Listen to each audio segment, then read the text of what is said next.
ജയ്ക്ക് വലിയ പ്രതിഷേധങ്ങൾക്ക് നിങ്ങൾ എല്ലാവരും തയ്യാറെടുക്കുന്നു, കേരളത്തിലെ യുവജന പ്രസ്ഥാനങ്ങൾ തയ്യാറെടുക്കുന്നു എന്നുള്ളതാണ് വിവരം. നിങ്ങൾക്ക് ലഭിക്കുന്ന വിവരങ്ങൾ എങ്ങനെയാണ്?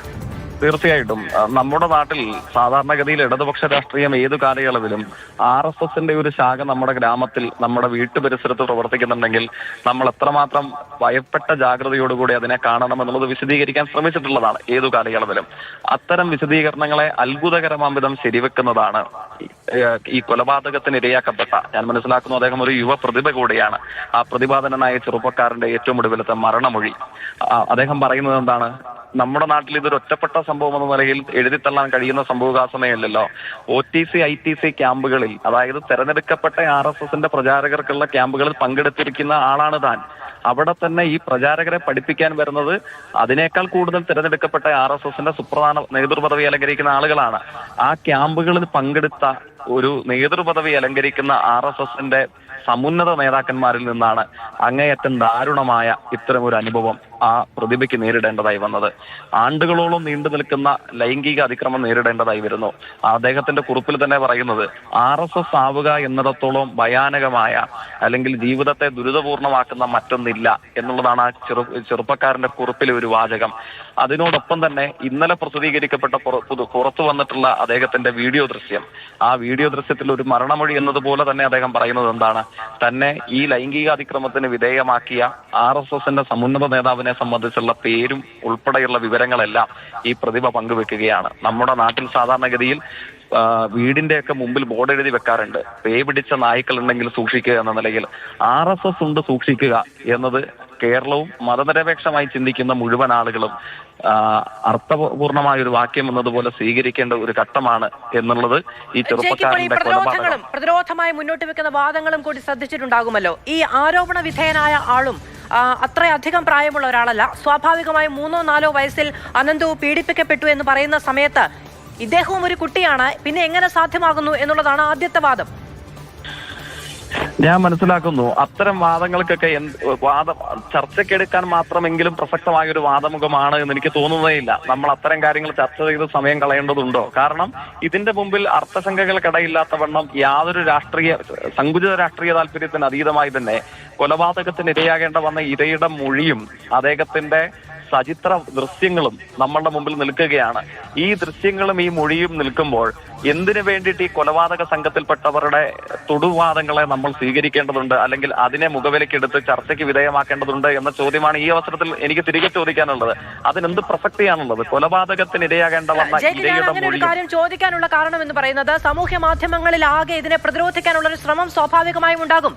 അത് ഈ പറയുന്ന രാഷ്ട്രീയ പ്രൊപ്പഗാൻഡ എങ്ങനെ വർക്കൗട്ട് ചെയ്യണം എന്നത് സംബന്ധിച്ച നല്ല അറിവും അതിനുള്ള ശേഷിയുമുള്ള ഒരു സംഘടനയാണ് ആരോപണ വിധേയമാകുന്നത്. സ്വാഭാവികമായും അതിന് മറുപടി പറഞ്ഞു തന്നെ അതിനെ കൗണ്ടർ ചെയ്ത് മാത്രമേ മുന്നോട്ട് പോകാൻ പറ്റൂ. അത് അവരുടെ ആവശ്യമാണ്. കാരണം അവർ ചെന്നുപെട്ടിരിക്കുന്ന ഈ ദുരിതപൂർണമായിട്ടുള്ള അവസ്ഥയിൽ നിന്നും ഏത് വിധനെയും പുറത്തു ചാടാൻ എന്ത് വൃത്തികേടും എന്ത് പരമമായ അശ്ലീലവും സംഘപരിവാരം ഇതിനെ സംബന്ധിച്ച് പ്രചരിപ്പിക്കും. എത്ര അനുഭവങ്ങൾ നമ്മളുടെ മുമ്പിലുണ്ട്. അതായത് ഈ പറയുന്നത് പോലെ പട്ടിയെ പേപ്പട്ടിയാക്കി തല്ലിക്കൊന്നിട്ടുള്ള എത്ര അനുഭവങ്ങൾ നമ്മളുടെ മുമ്പിലുണ്ട്. ഞാൻ അതുകൊണ്ട് അതിന്റെ വിശദാംശങ്ങളിലേക്ക് പോകുന്നില്ല.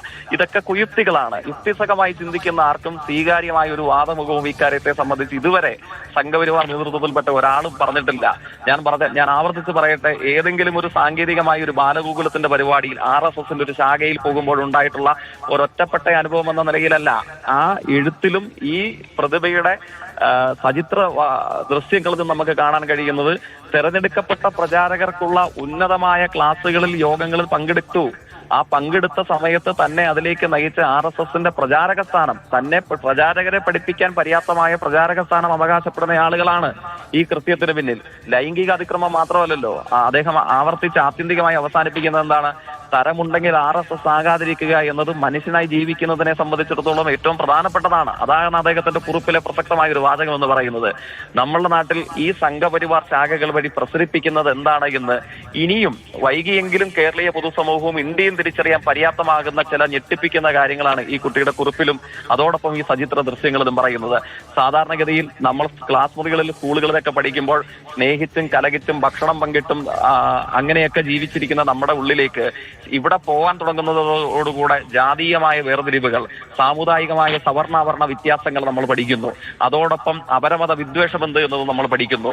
ഹിന്ദു, ക്രിസ്ത്യൻ, മുസ്ലിം എന്ന നിലയിൽ വിഭിന്ന മതവിശ്വാസികളെ വാട്ടർ ടൈറ്റ് കമ്പാർട്ട്മെന്റുകളിലാക്കി അവരെ എന്തുകൊണ്ട് വെറുക്കേണ്ടതുണ്ടെന്നും അവരെ എவ்விധത്തിൽ വിദ്വേഷത്തിന് വിധേയമാക്കേണ്ടതുണ്ടെന്നും നമ്മൾ പഠിക്കുകയാണ്. അപ്പം അതിന്റെ കൂടെയാണ് ഈ ലൈംഗിക അതിക്രമത്തിന്റെ അതിനീചമായ അനുഭവങ്ങൾ കൂടെ ഉണ്ടാകുന്നു എന്ന വെളിപ്പെടുത്തൽ ഈ പ്രതിമ നടത്തിയിട്ടുള്ളത്. തന്റെ മരണത്തിന് ശേഷം പുറത്തു വരണമെന്ന നിർബന്ധ ബുദ്ധിയോടുകൂടി ഷെഡ്യൂൾ ചെയ്തു വെച്ചിരിക്കുന്ന വീഡിയോ അടക്കം വരുമ്പോൾ ജീവിച്ചിരിക്കുമ്പോൾ ശിക്ഷിക്കാൻ കഴിയാത്ത, പ്രതികരിക്കാൻ കഴിയാത്ത ഒരു സംവിധാനം ഉറപ്പായും ഇതിന്റെ ചോദ്യങ്ങൾ നേരിടണം എന്നതുകൂടി അനന്തു വിചാരിച്ചിട്ടുണ്ട്. സംശയം എന്താണ്? അതുകൊണ്ടാണല്ലോ അതൊരു കൊലപാതകമാണെന്ന് അർത്ഥസംഖ്യകൾക്കിടയില്ലാത്തവണ്ണം പറയേണ്ടി വരുന്നത് എന്തുകൊണ്ടാണ്? അദ്ദേഹത്തിന്റെ മരണമൊഴി എന്നതുപോലെ വിശ്വസിക്കാൻ കഴിയുന്ന ചരിത്ര ദൃശ്യങ്ങൾ അദ്ദേഹം തന്നെ ഇരയാക്കിയ RSS നേതാവിന്റെ, ഈ ലൈംഗിക അതിക്രമത്തിന് ഉൾപ്പെടെ തന്നെ ഇരയാക്കിയ RSS നേതാവിന്റെ പേര് ഈ പ്രതിഭ വെട്ടിത്തുറന്ന് പറയുകയാണല്ലോ. കാരണം എന്താണ്? ഈ പ്രതികൾ ആരും കേരളീയ പൊതുസമൂഹത്തിന് മുമ്പിൽ അനാവരണം ചെയ്യപ്പെടാതിരിക്കാൻ പാടില്ല. ഇവർ തേച്ചു വെളുപ്പിച്ച മുഖവുമായി RSSന്റെ പ്രചാരക സംഘമായി, സനാതനധർമ്മത്തിന്റെ പ്രതീകങ്ങളായി, നല്ല മതവിശ്വാസികളായി, അന്തസ്സുള്ള മതപാഠശാലകളുടെ നടത്തിപ്പുകാരായി നമ്മളുടെ മുമ്പിൽ മിനുങ്ങി നടക്കുന്ന ഇത്തരം സംഘങ്ങളുടെ യഥാർത്ഥമായ മുഖം വലിച്ചു കീറി അവർ യഥാർത്ഥത്തിൽ ഇവരുടെ മുഖം എന്താണ്, ഭീമത്സകരമായ യാഥാർത്ഥ്യം എന്താണ് എന്ന് പങ്കുവെക്കുകയാണ് പ്രതിഭ ചെയ്തിട്ടുള്ളത്. അതുകൊണ്ട് ഇവർ വളരെയധികം നന്ദി ശ്രീ ജെക്സി തോമസ് ഞങ്ങളോട് പ്രതികരിച്ചതിന്.